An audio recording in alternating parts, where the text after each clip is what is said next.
Ladies and gents, another Superman test screening has taken place, and I have some exciting takeaways to talk about. If you're a Superman fan, stick around for more.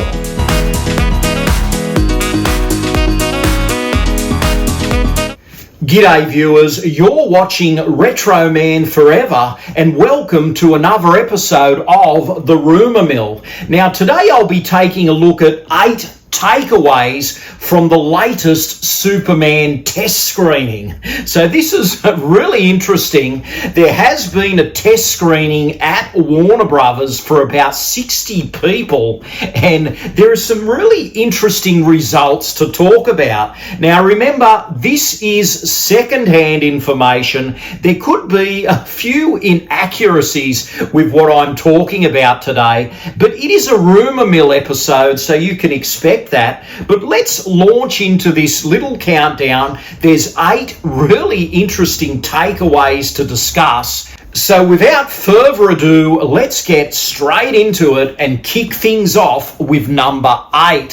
So here we go. Jimmy Olsen, a character that hasn't really been explored in recent Superman movies, is apparently front and center in this film. He has a wonderful little comedic part. He's a bit of a ladies' man, but at the same time, he's rather clueless. So this opens the door for a lot of comedy, and Jimmy is played by an actor by the name of Skylar Gisondo. You may have seen him in that TV series The Righteous Gemstones. So he has a quirky role in this, and apparently he supplies a lot of laughs. So I'm really looking forward to seeing Jimmy back in action. I think the last time the Jimmy Olsen character was really explored was in the old George Reeves TV series, The Adventures of Superman, in the 1950s. I mean, the actor Jack Larson, who played him, did a great job, and he was really caught up in a lot of those intricate plots in that series. So knowing that Jimmy's character is playing a significant part in this new movie is something rather novel. So I'm looking forward to that. But let's take a look now at number 7, and of course we have Lex Luthor, Nicholas Hoult. Now, these test screenings have indicated that he is a really creepy, ruthless killer. So apparently the portrayal of Lex is quite frightening, very in your face, and as I said, a ruthless guy, a killer that will stop at nothing. So Nicholas Hoult, we've seen him before, we know what he's capable of, and I suppose for those of you that like larger-than-life villains with a killer edge, Lex looks like he's going to be pretty impressive in this film. So let's take a look now at number 6, and of course we have Superman himself, David Corenswet. Now the early word is David Corenswet nails his role. He is a fantastic Superman, and he is also great as a bumbling Clark. So I suppose you could say with James Gunn in the director's chair, this portrayal of Clark will have a bit of a comedic edge to it.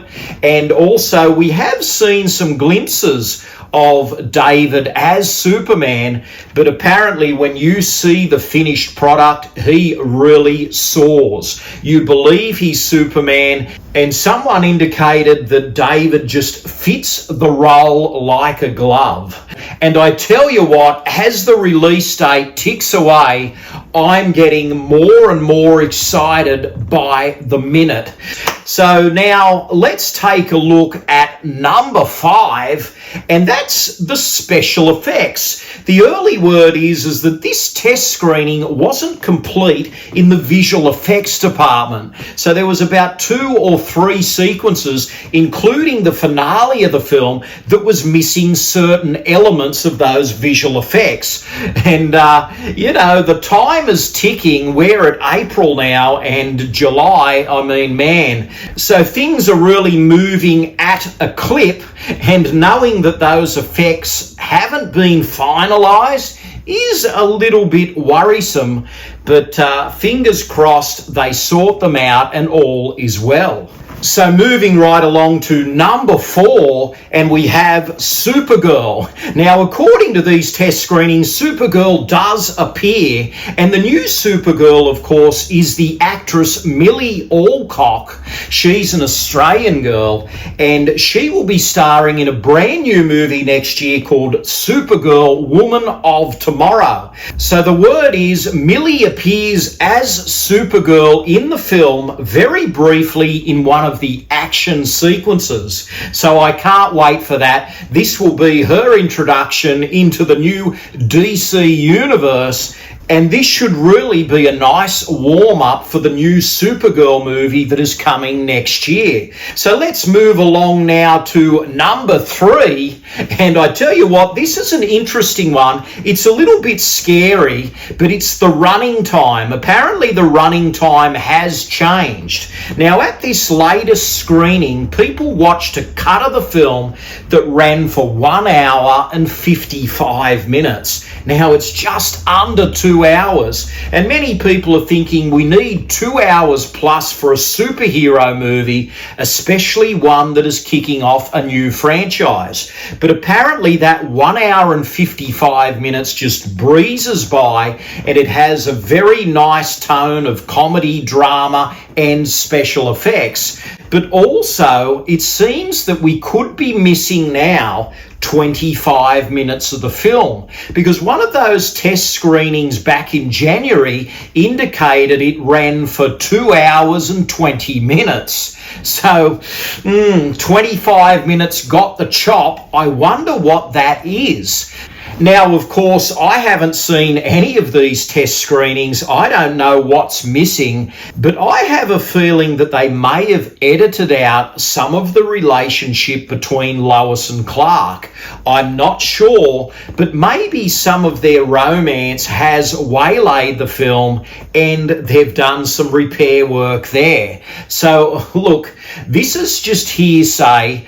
I don't know. I haven't seen either of the cuts, and I haven't heard word from a source that has seen both cuts to be able to compare what's in and what's out. So I really don't know, but I just have a hunch that they're trying to get that romance just right and make it pop in a smaller time frame.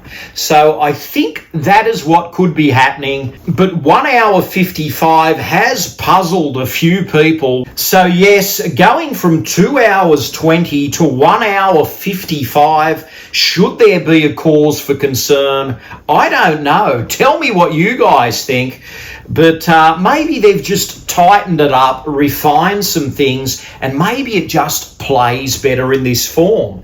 So apparently this 1 hour 55 cut is good, and I have heard that that 2 hour and 20 minute cut had some for and against going on.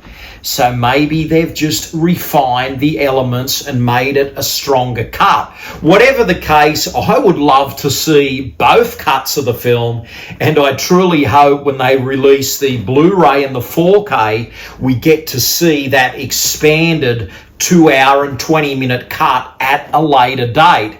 So it looks like the theatrical cut could run at 1 hour 55. Maybe they might tweak things again and put a little bit more back in based on the test screening.